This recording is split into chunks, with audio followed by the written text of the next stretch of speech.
Você achou que o sofrimento do Kuma tinha acabado? Pois saiba que a coisa tem como ficar ainda pior. Estamos prestes a ter a revelação de que o responsável por todo o sofrimento de Kuma está diante dos nossos olhos, e ele se chama Sanjay Garcia Saturno, o verdadeiro pai de Jolie Bonnie. Vamos entender nesse vídeo como a doença da Bonnie pode justificar todo um plot muito maior que o Oda parece estar construindo em One Piece, que se refere à maldição dos dragões celestiais.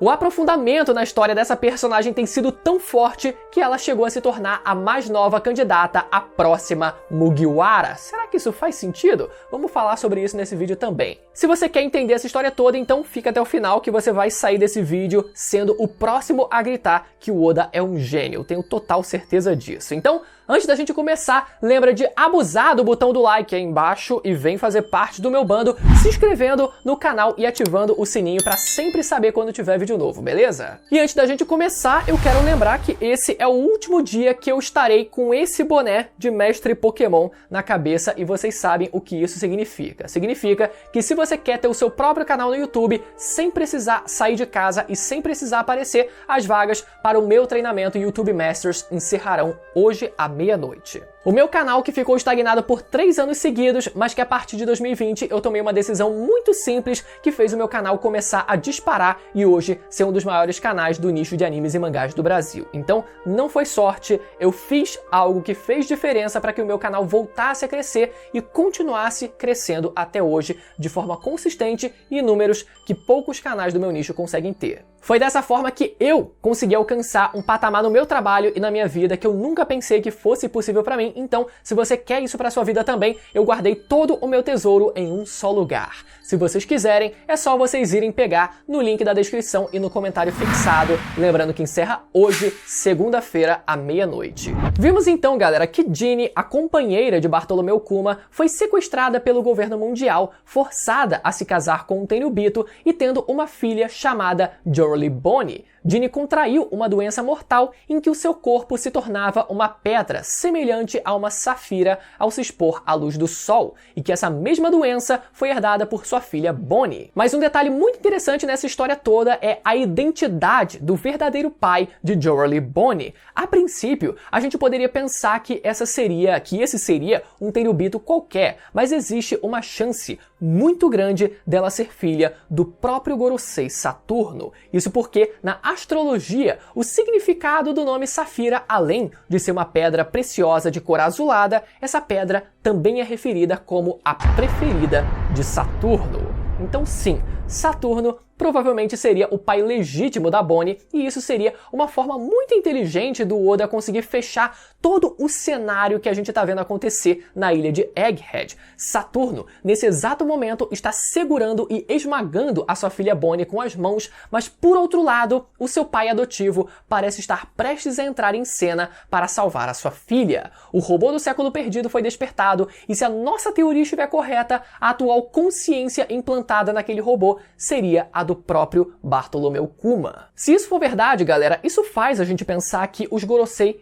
realmente parece que não tem salvação, porque quando a gente viu eles ajoelhando e obedecendo Imu-sama, a gente até poderia pensar que eles talvez não fossem assim tão desgraçados, filhos da puta da cabeça, e que eles talvez até fossem pessoas ruins até certo ponto, mas que estivessem sendo também obrigados a seguir as ordens de Imu. Ou ainda, né, aquele infame frame do Gorosei careca após a destruição de Ohara, supostamente derramando uma lágrima e colocando a mão na cabeça ali, na silhueta que a gente pode ver, como se ele estivesse sofrendo ao ter que fazer aquilo, quem sabe por um bem maior ocultado pelo Oda. Só que, galera, agora, vendo tudo isso que aconteceu, a única conclusão que eu tiro é que o Xebec matou foi pouco, meu amigo, e deveria ter matado ainda mais Tenryubito lá em God Valley. Olha, galera, eu já disse uma vez pra vocês e eu tô realmente convencido dessa ideia de que o Xebec foi o cara menos errado, não diria que inocente, mas menos errado durante o incidente de God Valley, e morreu como alguém mais injustiçado até que o próprio Noland. Ou não, né? Já que todo mundo sabe que o Shebeck continua vivo no corpo do Barba Negra, mas enfim. Seguindo então, galera, essa semana eu vi no Twitter, na verdade, uma teoria muito boa que conecta essa tal doença da Bonnie com vários outros elementos do mundo de One Piece que eu fiquei bem impressionado, galera. E como essa pode ser uma doença que esteja afetando até mesmo os próprios Tenryubitos. Eu vou deixar na descrição o link original da teoria e caso, inclusive, você veja alguma teoria maneira por aí, você pode me marcar sem problema nenhum, que eu tô sempre dando uma olhadinha, beleza? Principalmente lá no Twitter. Vamos lá então, galera. Começando, o primeiro detalhe importante a se notar é que essa doença parece ser hereditária, ou seja, pode ser transmitida através de gerações. O Dragon diz que usará as suas conexões para que as pessoas investiguem e isso estabelece a nossa primeira conexão com outro enredo. O envenenamento por chumbo branco foi mencionado nesse capítulo e pode-se notar que as duas doenças são muito parecidas, no sentido, né, de que ambas são transmitidas hereditariamente através de gerações. O fato do Dragon ter ido buscar o conselho de vários médicos também nos leva à sua conexão com o Dr. Vegapunk, que ele já conhecia desde o incidente de Ohara, e essa seria a razão pela qual o Kuma começou a visitá-lo com a própria Bonnie, justamente pela ponte feita pelo próprio Dragon. O Vegapunk, então, estaria ajudando eles a encontrar uma cura para as tais escamas de Safira, que foi o nome dado à doença da Bonnie. Vegapunk, então, provavelmente foi capaz de ajudar onde outros médicos não conseguiram por causa da sua grande descoberta dos fatores de linhagem, que traduzindo, né, seria a manipulação de DNA. Essa, inclusive, né, foi a razão original pela qual o governo mundial prendeu o Vegapunk em primeiro lugar. Então, realmente parece que foi através dos experimentos do Vegapunk com o fator de linhagem e as Akuma no Mi que ele conseguiu encontrar uma cura. Se a doença da Bonnie a levaria à morte quando ela completasse 10 anos de idade, então uma Akuma no Mi que desse a ela a habilidade de manipulação da idade poderia consertá-la. E com o conhecimento dos fatores de linhagem, Vegapunk provavelmente foi capaz de identificar a causa raiz da doença e isso lhe permitiu inventar uma cura. E isso nos traz de volta a conexão de Trafalgar Law, que também foi curado de sua doença ao consumir uma Akuma no Mi. Inclusive, o conceito das Akuma no Mi do tipo Smile, né, que foram criadas ali pelo próprio Caesar Clown, estabeleceu que as Akuma no Mi funcionam ligando-se e alterando os fatores de linhagem. Então, é efetivamente uma mutação do DNA que ocorre numa pessoa quando ela ingere uma Akuma no Mi. Desde então, galera, foi estabelecido que certos tipos de Akuma no Mi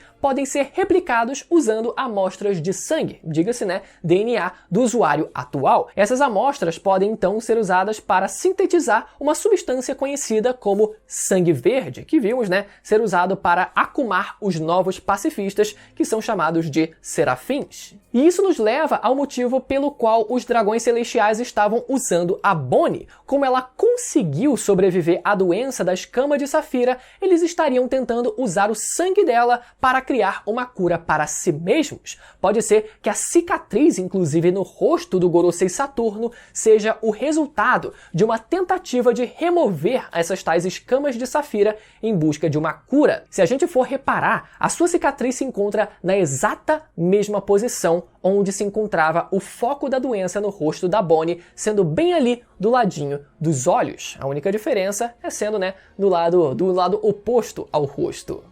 Ou não?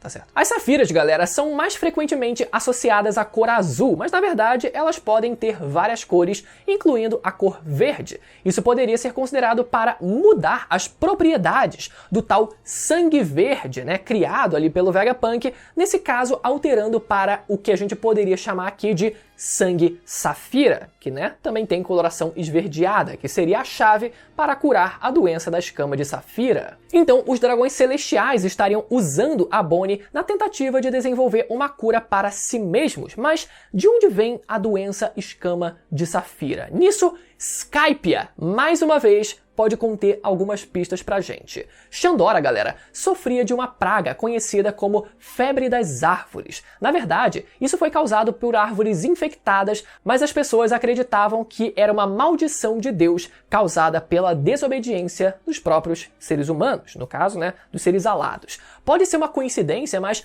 já foi mencionado inclusive antes que não existem árvores naturais em Marijoa. A floresta lá é toda feita à mão, então pode ser que exista uma conexão aí. E mesmo que haja ou não uma conexão com a febre das árvores, definitivamente parece que existe uma pista em Skypiea. Outra comparação interessante é que as escamas de Saphira são muito parecidas com a doença das escamas de dragão em Game of Thrones. De acordo com a história de Game of Thrones, a doença das escamas de dragão começou como resultado de uma magia maligna, corrompida, que foi usada durante uma guerra entre a velha Valkyria e os Rhoynar. Então, aqui temos, o tema de maldições mais uma vez, sendo gerado através do uso de magia corrompida. E além de Skypiea, temos também uma ponte com a Ilha dos Tritões aqui. Quando a gente volta lá no Reverie, parece que o preconceito que o Stelly demonstra em relação aos homens-peixe pode, na verdade, conter uma pista para as verdadeiras origens dessa doença. Lá durante o Reverie, ele cita uma fala muito específica de que, se você tocar num homem-peixe, você vai contrair uma doença rara. E sabemos, como os homens-peixe possuem escamas e alguns deles possuem coloração azul, assim como o próprio nome da doença das escamas de Saphira. Coincidência? Acho que não!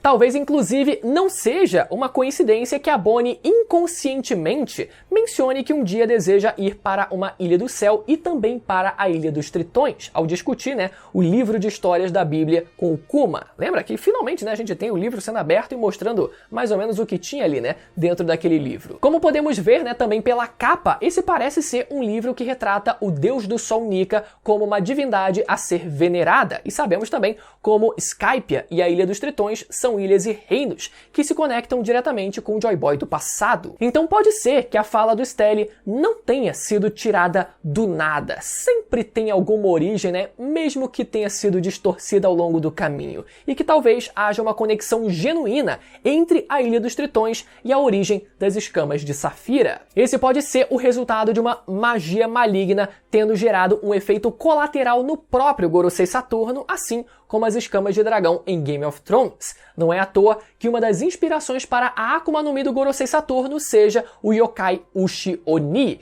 que está associado justamente à propagação de maldições e doenças. E para concluir o raciocínio, juntando todas essas coisas, eu acredito que as escamas de Saphira foram originalmente causadas pelo próprio Gorosei Saturno usando o seu poder durante a Batalha de Shandora durante o Século Perdido, fazendo assim com que a doença da febre das árvores afetasse o povo do céu e também com que o próprio governo banisse o uso de árvores naturais na Terra Sagrada de Marijoa, com medo de que essa febre se espalhasse. E desde então, o efeito colateral do uso dos seus poderes estaria afetando o próprio Gorosei Saturno e, quem sabe, os dragões celestiais como uma maldição, e eles têm procurado uma cura desde então. Vegapunk foi capaz de curar Bonnie através de uma Akuma no Mi, e desde então o governo mundial tem tentado usá-la para desenvolver uma cura para si. No fim, o DNA de Jorah Bonnie seria a chave para a cura, o sangue de Saphira. Agora, algumas considerações sobre essa ideia toda.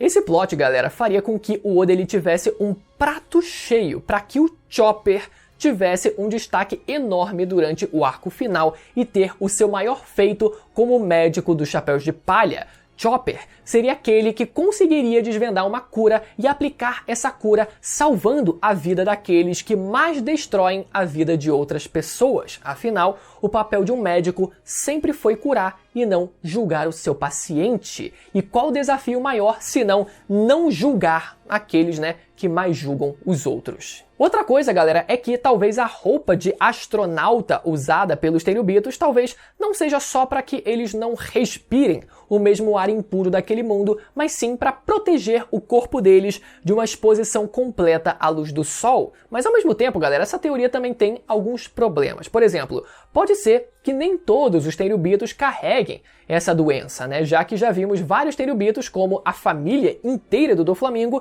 sendo exposta à luz do sol sem problema nenhum, depois deles saírem da Terra Sagrada de Marijoa e não usarem mais os trajes tradicionais de Tenryubitos, E eles não tiveram essa doença sendo ativada no corpo deles. Inclusive, a mãe do Doflamingo morreu por causa de uma doença desconhecida, o que até poderia levantar algumas suspeitas, mas não teve, qualquer indício de se tratar da mesma mesma doença da Bonnie. E quanto ao próprio Gorosei Saturno, talvez ele mesmo tenha contraído essa doença, mas num nível que não leve ele à morte, né, por ele ter uma resistência natural ao seu próprio poder, a gente poderia dizer, ou ainda, se a gente for considerar que ele possa ter passado pela cirurgia perene e seja, né, virtualmente imortal tanto de morte morrida quanto de morte matada, já que ele, a gente viu, se regenerou quando a Bonnie enfiou uma lâmina no seu peito. E isso faz a gente se questionar que se ele é um ser virtualmente imortal, não teria qualquer motivo para ele se preocupar em tentar encontrar uma cura, para ele próprio pelo menos, né, a não ser que ele seja bonzinho o suficiente, né, para pensar nos outros Tenryubitos randoms que podem estar sofrendo por causa dele desde então. E outra coisa, galera, a gente nunca teve nenhum indício real dos Tenryubitos sofrerem dessa doença, né, e os capacetes dos Tenryubitos não parecem ser daqueles que filtram a luz do sol, parecem ser só um vidro comum, né, mas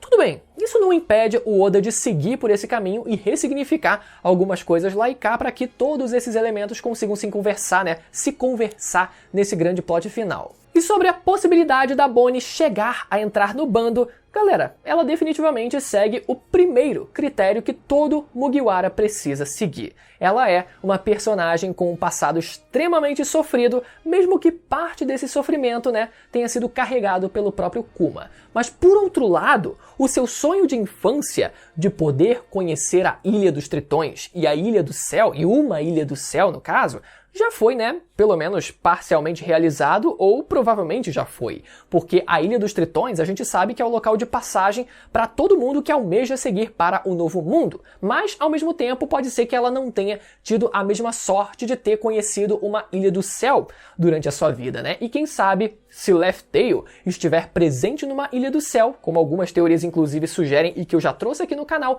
esse sonho poderia ser realizado ao final do mangá, junto do sonho dos outros Mugiwaras. O terceiro fator que contribui também para isso é que o seu nome possui apenas 2 sílabas, assim como os nomes de todos os outros Mugiwaras. Vocês podem contar aí um por um. E ainda um quarto fator, que é o fato do Luffy chamar a Bonnie pelo seu nome próprio durante esse arco, diferente de quando ele chama outros personagens através de um apelido criado por ele próprio, algo que se tornou meio que um padrão daqueles personagens que não entraram para o bando.